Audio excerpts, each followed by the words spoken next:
Grammy coming to live with us?" "Does this mean," Celia asked, "that I don't have to go to Paul's after school?"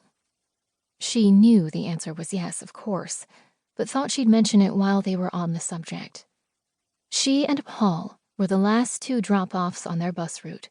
They'd been best friends when they were younger, but now Paul, who was a year younger and a grade behind her in school, was starting to get on her nerves. There wasn't much left of the school year, and she had her fill of being bossed around. Maybe it was because she'd gone to his house every day after school since kindergarten. Her parents worked long hours at the company they owned. Lovejoy World was a business that made traditional toys and board games. Their products were environmentally friendly and had won many awards.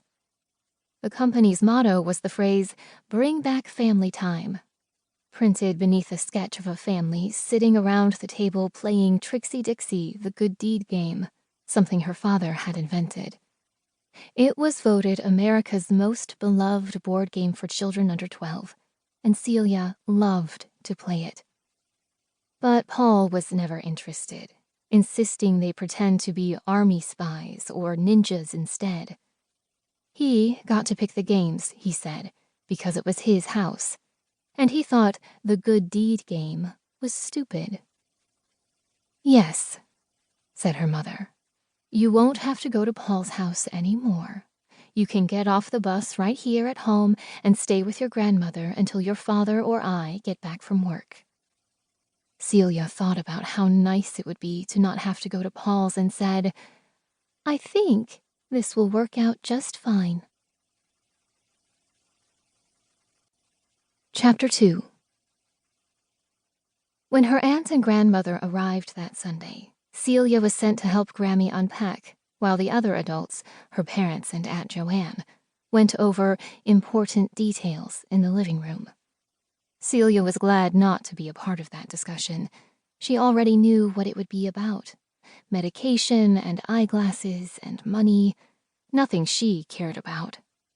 It would be more interesting to see what Grammy pulled out of her suitcases. "Is this all you have?" Celia asked, helping to lift 3 suitcases onto the bed.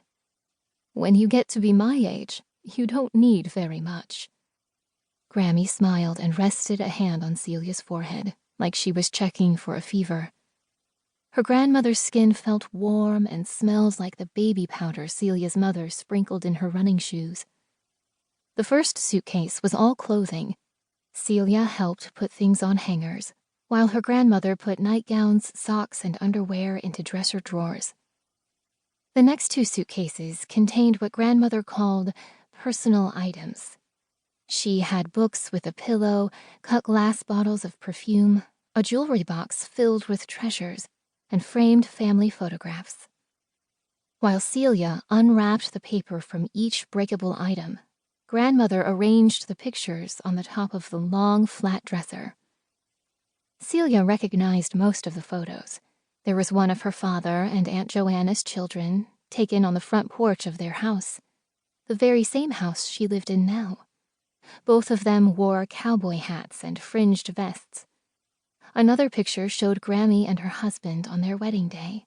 Both of them were very skinny and very young, so different from being old, Grammy, and dead, the grandfather she'd never met.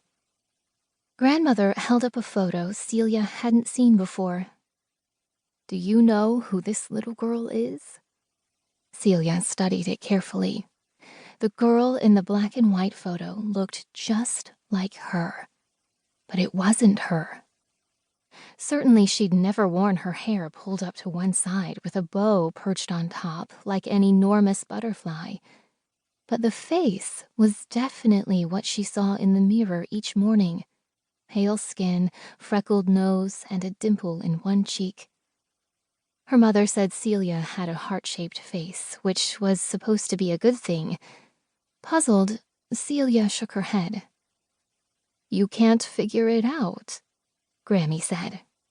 "This is a photo of me when I was about your age." Celia took the photo from Grammy's hand to get a closer look. "It looks just like me,"